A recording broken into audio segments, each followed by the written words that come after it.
오늘은 건강한 신앙생활이라는 주제로 세 번째 시간으로 하나님의 감동으로 된 성경이라는 제목으로 함께 말씀의 은혜를 나눕니다. 만일 여러분의 삶이 얼마 남지 않은 상황에서 한 장의 편지지가 주어진다면, 그리고 거기에다 사랑하는 이에게 하고 싶은 마지막 말들을 써보라고 한다면 여러분은 무슨 말을 쓸 것인가요? 만약 저라면 이렇게 쓰고 싶습니다. 우리 자녀들에게 성경 말씀을 사랑하고 성경을 통하여 예수님과 하나님을 많이 배우는 사람이 되라고 전하고 싶습니다. 이 디모데 후서에 대한 역사적인 배경을 조금 살펴보면, 이 디모데 후서는 사도 바울의 서신 중에서 가장 마지막에 기록된 것입니다. 다시 말해서 그가 죽기 전에 사랑하는 제자여 동역자인 디모데에게 마지막으로 쓴 서신이 바로 이 디모데 후서입니다. 바울이 이 서신을 쓸 때쯤 그는 자신이 머지않아 처형될 것임을 알았습니다. 그래서 바울은 이 편지를 통하여 사랑하는 제자여 동역자인 디모데에게 꼭 필요하고 그에게 정말로 중요하다고 생각되는 것에 대해서 써 내려갔을 것입니다. 그는 먼저 디모데에게 복음과 함께 고난을 받으라고, 그리고 그리스도의 좋은 군사로서 예수 안에 있는 은혜 속에서 강하라고 권면합니다. 그리고 마지막으로 최종적으로 모든 성경은 하나님의 감동으로 쓰여진 것임을 강조하며 말세에 대해 성경에서 배우고 확신한 일에 거하라고 권면하고 있습니다. 건강한 신앙생활을 하려면 우리가 무엇보다도 말씀을 소중히 여겨야 합니다. 이 시간 사도 바울의 유언적 권면을 살펴보면서 현재 내게 주시는 주님의 말씀으로 받을 수 있기를 기도합니다. 아멘. 13절을 보십시오. 13절 같이 한번 읽어볼까요? 같이 한 목소리 읽어보겠습니다. 시작. 악한 사람들과 속이는 자들은 더욱 악하여져서 속이기도 하고 속기도 하나니. 아멘. 말세가 되면 고통하는 때가 이른다고 하였습니다. 말세가 될수록 악한 사람들과 속이는 사람들은 더욱 악하여진다고 기록하고 있습니다. 악한 사람들이 더욱 악해져가는 모습은 과연 어떤 모습일까요? 그 모습을 오늘 본문 3장 1절에서 5절까지 기록해 놓고 있습니다. 자, 디모데후서 한번 찾아보시겠습니까? 디모데후서 3장, 바로 오늘 본문 1절, 3장 1절에서 5절까지입니다. 3장 1절에서 5절, 신약 제 성경은 344페이지입니다. 344페이지. 자, 1절에서 5절까지 같이 한번 읽어보도록 하겠습니다. 시작. 너는 이것을 알라. 말세에 고통하는 때가 이르러 사람들이 자기를 사랑하며 돈을 사랑하며 자랑하며 교만하며 비방하며 부모를 거역하며 감사하지 아니하며 거룩하지 아니하며 무정하며 원통함을 풀지 아니하며 모함하며 절제하지 못하며 사나우며 선한 것을 좋아하지 아니하며 배신하며 조급하며 자만하며 쾌락을 사랑하기를 하나님 사랑한 것보다 더하며 경건의 모양은 있으나 경건의 능력은 부인하니 이 같은 자들에게서 내가 돌아서라. 아멘. 사도 바울이 마지막의 때의 현상들을 아주 자세하게 기록하고 있습니다. 크게 세 가지로 나눌 수 있습니다. 사람들이 자기를 사랑합니다. 자기만을 사랑합니다. 또 돈을 사랑합니다. 마지막으로는 쾌락을 사랑하기를 하나님 사랑한 것보다 더한다. 쾌락을 사랑하게 됩니다. 이게 바로 악한 사람들이 더욱 악해져가는 모습이 아닐는지 생각해 봅니다. 속이는 자들이 더욱 악해지는 모습을 생각해 보면 요즘 얼마나 사기치는 사람이 많습니까? 전화로 자녀들의 신상을 들먹이면서 부모들을 속여 돈을 사기치는 사람들이 있어서 한국의 메디아에 자주 단골처럼 뉴스가 나옵니다. 이 말은 예전에 일본 뉴스에서 많이 나왔었어요. 그런데 요즘 한국에서 많이 나옵니다.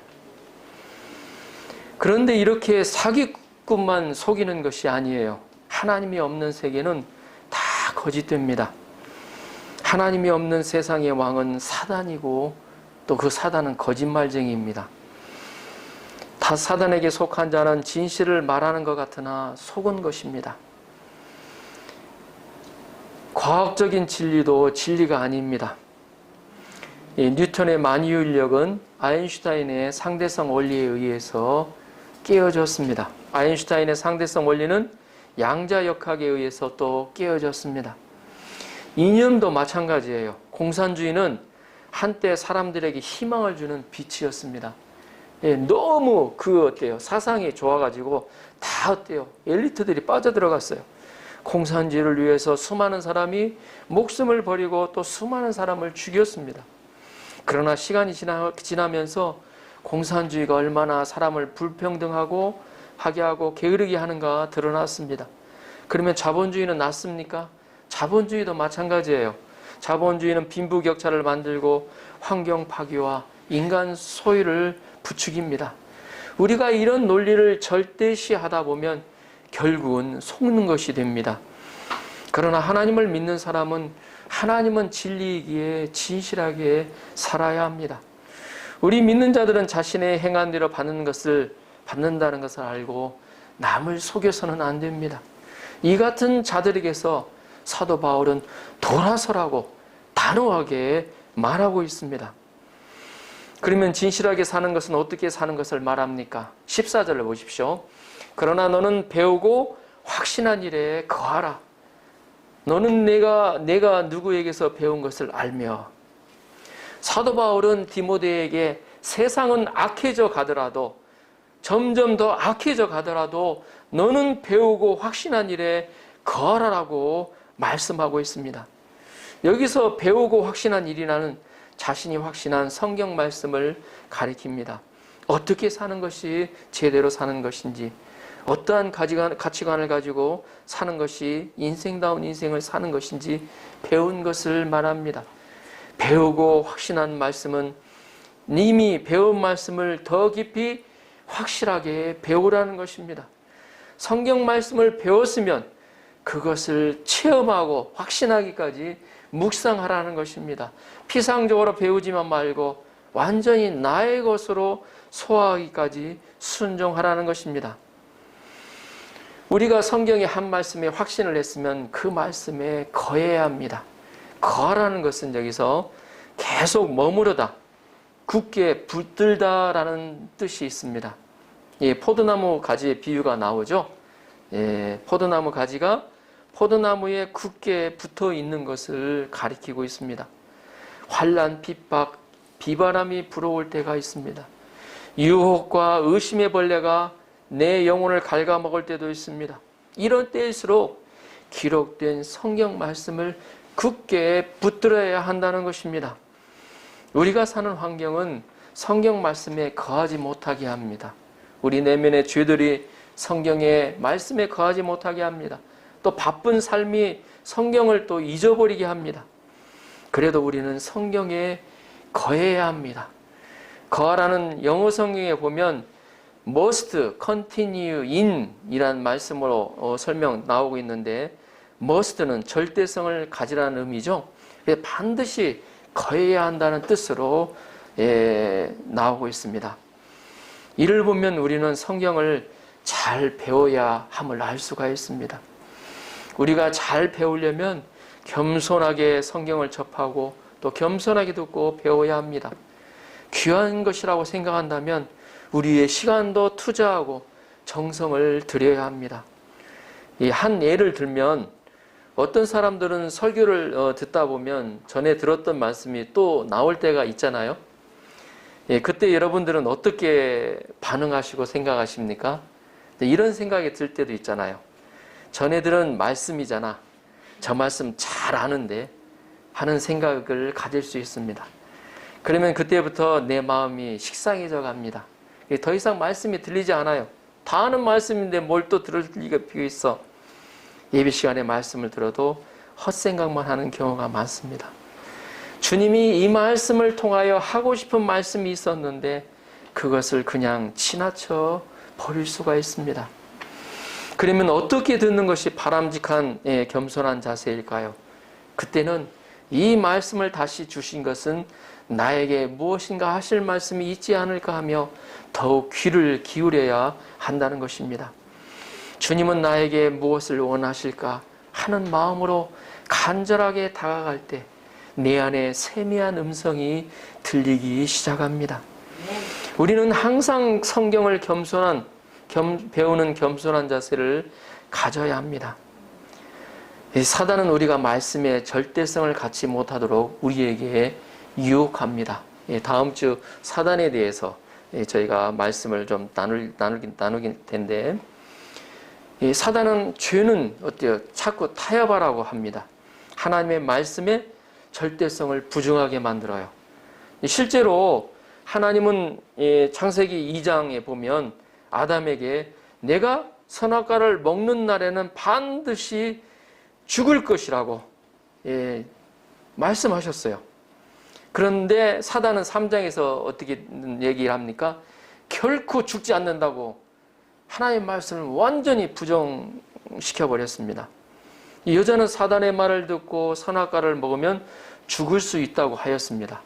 하나님의 말씀의 절대성을 잃고 상대성을 갖게 되었습니다.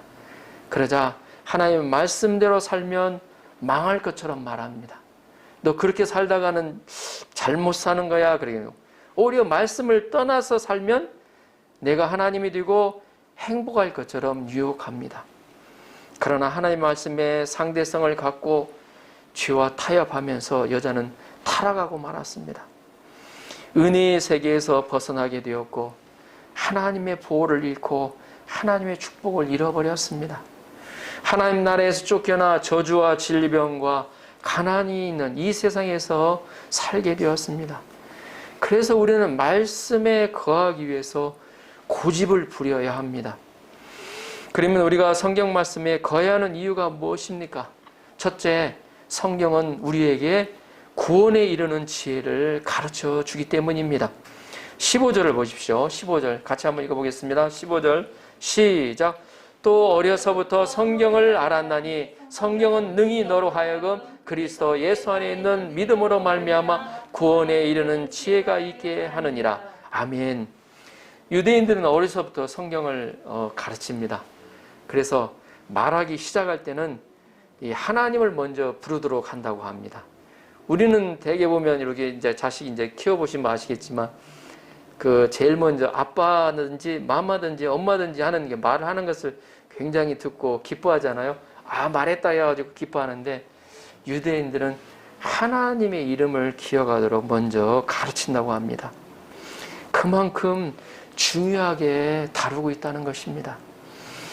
그 성경은 능히 인간의 근본 문제인 죄에서 구원에 이르는 지혜를 주기 때문입니다. 여기에 성경에 우월성이 있습니다. 세상에 수많은 책들이 많습니다. 서점에 가면 온갖 사상서, 전문서적, 교양서, 참고서, 시집, 만화책이 있습니다. 제가 서울에 올라가서 교보문고를 가봤더니 입이 쫙 벌어지더라고요. 그러니까요. 책이 어찌나 많았던지. 이런 책들은 우리에게 교양과 전문 지식과 어느 정도 재미를 줍니다. 그러나 이런 책들은 문제는 우리를 구원에 이르게 하지 못하는 것이 문제입니다.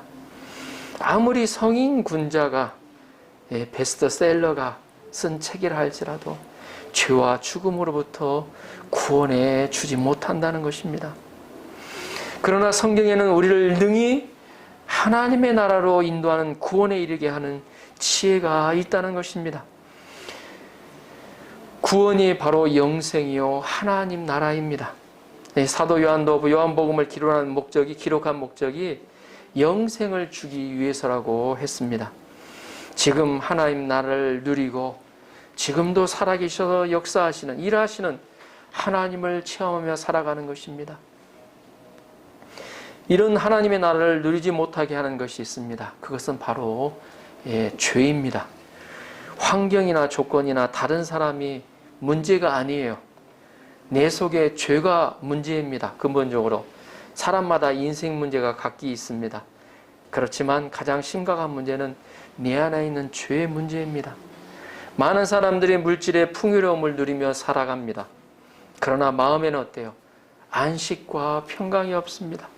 행복하지 않아요. 고독하고 불안해해요. 정욕과 열등과 탐심, 교만과 불순종, 미움으로 가득하고 그것을 어떻게 극복할 수 있는 어때요? 극복을 하지를 못해요. 이런 모든 것은 하나님을 떠난 죄에서 나온 것입니다. 죄가 무엇입니까? 내가 하나님이 되는 것입니다. 하나님보다 자기나 돈이나 쾌락을 더 사랑하는 것입니다. 누가 이런 죄 문제를 해결할 수 있습니까? 우리의 힘으로는 해결하지 못합니다. 성인으로 배웠던 공자나 석가도 해결해 주지 못합니다. 인간이 인간의 문제를 해결하지 못합니다. 바로 성경이 가르쳐 주시는 예수님만이 이런 문제를 해결해 줄 수가 있습니다. 성경은 죄에서 우리를 구원할 수 있는 놀라운 지혜가 있습니다. 토마스 칼 하이라는 사람은 사람에게 가장 무서운 것은 행복이 없는 것이 아니라 지혜가 없는 것이라고 하였습니다. 이 지혜는 현재 내가 어떻게 살아가야 하는가 하는 것은 방법을 가르쳐 주는 거잖아요. 이 정치 지도자도 지혜가 없어 시행착오를 겪습니다. 그러나 성경 말씀은 우리에게 예수 그리스도를 통해서 지혜를 가르쳐 줍니다. 십자가의 지혜를 가르쳐 주고 십자가가 하나님의 지혜임을 가르쳐 줍니다. 죄는 대가를 요구합니다. 예수님이 십자가에서 피 흘려 그 대가를 치루어 주셨습니다. 뿐만 아니라 성령을 주셨습니다. 성령을 통하여 하나님을 사랑하고 이웃을 사랑하는 힘을 주십니다. 선을 행할 수 있는 힘을 주셔요. 계명을 지킬 수 있는 힘을 주십니다. 우리는 십자가에 죽으신 예수님을 통하여 근본적으로 죄 문제를 해결받을 수가 있습니다. 우리 대신 죄값을 지르신 예수님을 통하여 죄사함을 받을 수가 있습니다. 다른 사람의 죄를 용서할 수 있습니다. 성령님이 우리와 함께 하시면 우리에게 복을 베풀어 주십니다. 성령님은 우리를 가난과 질병과 분쟁에서 자유하게 하십니다. 성령님이 함께 하시면 다른 사람의 악도 선으로 바꾸어 주십니다. 예수님을 통하여 우리에게 복을 주시고 지키시고 은혜를 베풀어 주십니다. 이 세상에 살아가면서도 하나님 나라를 체험하게 하십니다. 하나님의 선한 뜻이 이루어지고 하나님의 이름이 높아지는 것을 체험하게 하십니다. 성경이 다른 책보다 우월한 이유가 바로 이것입니다. 우리가 성경 말씀에 거해야 하는 이유 둘째는 성경은 하나님의 감동으로 쓰여진 것이기 때문입니다. 자, 16절, 17절을 보십시오. 16절, 17절 같이 한번 읽어볼까요? 시작! 모든 성경은 하나님의 감동으로 된 것으로 교훈과 책망과 바르게 함과 의로 교육하기에 유익하니 이는 하나님의 사람으로 온전하게 하며 모든 선한 일을 행할 능력을 갖추게 하려 함이라. 아멘. 성경은 시대를 달리하여 1500여 년 동안 40여 명의 저자들을 통해서 기록되었습니다. 그렇지만 마치 한 사람이 쓴 것처럼 통일성을 갖고 쓰여졌습니다. 모두가 구원자 예수님에 대해서 포커스를 맞추고 예수님의 십자가와 부활을 말하고 있고 예수님을 통해서 이루어지는 하나님의 나라에 대해서 말하고 있습니다. 마치 조금도 빈틈이 없는 퍼즐처럼 기록하고 있습니다. 그 퍼즐을 맞춘 것이 바로 성경입니다. 모든 성경은 하나님의 감동으로 된 것이라고 강조하고 있습니다. 왜 모든 성경이라고 했을까요? 한 권이 아니라 구약 39권과 신약 27권이 하나로 묶여졌기 때문입니다. 그래서 39, 27 그래서 플러스를 하면 66권이 됩니다. 그 모든 성경이 하나님의 감동으로 기록되었다는 것입니다. 여기서 성경이 하나님의 감동으로 되었다는 것은 영감이라는 뜻입니다. 하나님의 감동은 영어로 God, 하나님이 숨을 불어넣었다는 뜻으로 나옵니다. 그러므로 성경은 하나님의 생명력과 감동력이 있습니다. 인간을 만들고 영을 불어넣어 주셨듯이 그렇게 성경을 쓰셨다는 것입니다. 하나님이 특별한 계시로 특별한 사람들에게 영감을 강하게 불어넣어 주셨습니다. 누가 진리를 깨달아서 되는 것이 아니라 하나님이 영감을 불어넣어 주신 것입니다. 어거스틴은 성경은 하나님으로부터 우리에게 온 편지라고 말했습니다. 성경이 하나님의 말씀으로 된 것을 어떻게 증명할 수 있습니까? 성경은 예수님을 통해서 증명되었습니다. 그의 태어나신 것, 행하신 것, 죽으신 것, 부활하신 것이 다 성경을 이루는 것입니다. 예수님은 십자가에 죽으시면서 성경 말씀을 다 이루었다고 십자가상에서 선포하셨습니다. 부활하여 성령을 보내시고 성경 말씀에 생명력을 불어넣고 있습니다. 우리에게 주신 성령님께서 우리로 하여금 성경 말씀을 깨닫게 하십니다. 그래서 우리는 성령 안에서 성경을 읽어야 합니다. 성령의 조명을 받아서 성경을 읽으며 그리스도를 알고 하나님의 뜻을 이해하는 것입니다. 히브리서 4장 12절 13절을 보면 하나님의 말씀은 살았고 운동력이 있어 사람의 영과 혼과 및 관절과 골수까지 찔러 쪼갠다고 하였습니다. 에베소서 6장 17절 말씀처럼 성령의 검 하나님의 말씀으로 우리는 사단을 이길 수 있습니다. 예수님이나 베드로는 학교를 다니지 않았습니다. 그러나 성령께서 가르쳐 주셔서 그분들은 성경 말씀을 하시고 기록하였습니다. 우리가 성경 말씀이 하나님의 말씀이라는 것은 성경 말씀에 순종해 보면 알 수 있습니다. 성경 말씀은 직접 순종해 보면 삶 속에서 하나님을 체험해 갈 수 있습니다. 하나님의 감동으로 쓰여진 성경은 우리에게 여러 가지 유익을 줍니다. 자, 16절, 17절을 다시 한번 읽어볼까요? 16절, 17절 다시 한번 읽어보겠습니다. 시작. 모든 성경은 하나님의 감동으로 된 것으로 교훈과 책망과 바르게 함과 의로 교육하기에 유익하니 이는 하나님의 사람으로 온전하게 하며 모든 선한 일을 행할 능력을 갖추게 하려 함이라. 아멘. 성경은 사람을 구원하는 것으로 그치지 않습니다. 성경은 교훈과 바른 지식을 줍니다. 성경은 우리의 죄를 책망합니다. 무엇이 죄인지 확신을 갖고 죄를 책망합니다. 또한 성경은 우리가 바르게 살게 합니다. 의로 교육하기에 유익합니다. 더 나아가 성경은 하나님의 사람으로 온전하게 합니다. 전체적이고 통합적이고 총체적인 변화가 있습니다. 모든 선한 일을 행할 능력을 갖추게 합니다. 미국의 사우스 다코타주에는 러시모아라는 유명한 산이 있습니다. 아시는 분은 아실 겁니다. 이 산의 정상에 있는 황홀한 벽에는 미국 대통령들의 얼굴이 조각되어 있습니다. 미국 역사상 가장 훌륭했던 4명의 대통령인 조지 워싱턴, 토마스 제퍼슨, 데로드르 루즈벨트, 에이브라함 링컨의 얼굴이 새겨져 있습니다. 이 조각상은 이집트의 피라미드보다도 더 큰 것으로 워싱턴 대통령의 머리만 해도 건물의 5층 높이인 18m이며 그 전체 높이는 전체적으로 42m나 되는 것입니다. 이는 1927년에 시작하여 14년 이상 걸려 조각된 세계에서 가장 거대한 조각상 중에 하나입니다. 그런데 여기에 조각된 인물들의 위대한 점은 하나같이 모두가 하나님의 말씀인 성경을 그들의 생활 이념으로 삼았다는 것입니다. 조지 워싱턴은 미국의 초대 대통령으로 취임하는 자리에서 이렇게 얘기했습니다. 성경이 아니면 세계를 다스릴 수 없다 하면서 성경에 손을 얹고 선서를 하였습니다.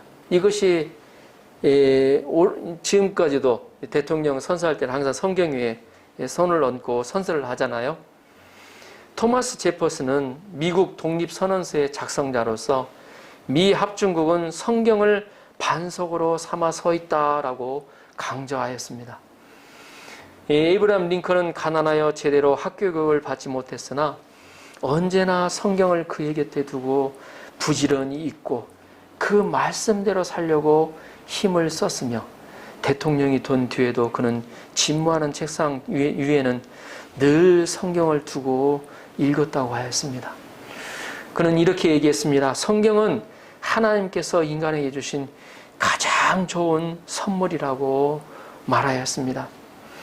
루즈벨트는 신실한 그리스도인 부모 밑에서 성장하였고 미국 대통령 가운데 최연소로 대통령이 되었던 사람입니다. 그는 말하기를 이렇게 말했습니다. 어떠한 방면에서 활동하는 사람이든지 그가 자기의 생을 참되게 살기를 원한다면 나는 그에게 성경을 연구하라고 권하겠다라고 말했습니다. 결론적으로 이상에서 성경은 하나님의 감동으로 쓰여진 절대 권위와 능력과 생명력을 가지고 있음을 알 수가 있습니다. 요즘 우리는 급변한 시대에 살고 있습니다. 스마트폰이 나와서 컴퓨터를 손에 얹고 인터넷에 연결되어 손으로 세계와 접속할 수가 있습니다. 또한 전에 없었던 핵 문제, 환경 문제, 자원 문제, 주택 문제, 교통 문제, 전쟁 문제 등이 나타나고 있습니다. 이에 비해서 성경은 어때요? 너무나 단순하고 오래된 책으로 복잡한 시대 문제나 새로운 시대 문제를 해결하기에는 뒤떨어진 책이라고 생각하기 쉽습니다. 그러나 아무리 시대가 변하고 새로운 세대가 나타나도 그들도 역시 인간이요. 인간의 근본 문제는 죄와 사망의 문제입니다. 이런 때에 정말 절실히 필요한 책은 바로 성경책입니다. 말세에 고통하는 때가 이를수록 성경 말씀은 더욱더 귀합니다. 아모스 선지자는 말세에 성경 말씀이 필요한 것을 이렇게 말했습니다. 주 여호와께서 가라사대 보라 날이 이를지라 내가 기근을 땅에 보내리니 양식이 없어 주림이 아니요 물이 없어 가람이 아니요 여호와의 말씀을 듣지 못한 기갈이라. 여호와의 말씀을 듣지 못한 기갈이라. 우리가 말세의 마지막의 때에 성경 말씀을 더 사랑하고 묵상하고 순종하며 살 수 있기를 기도합니다.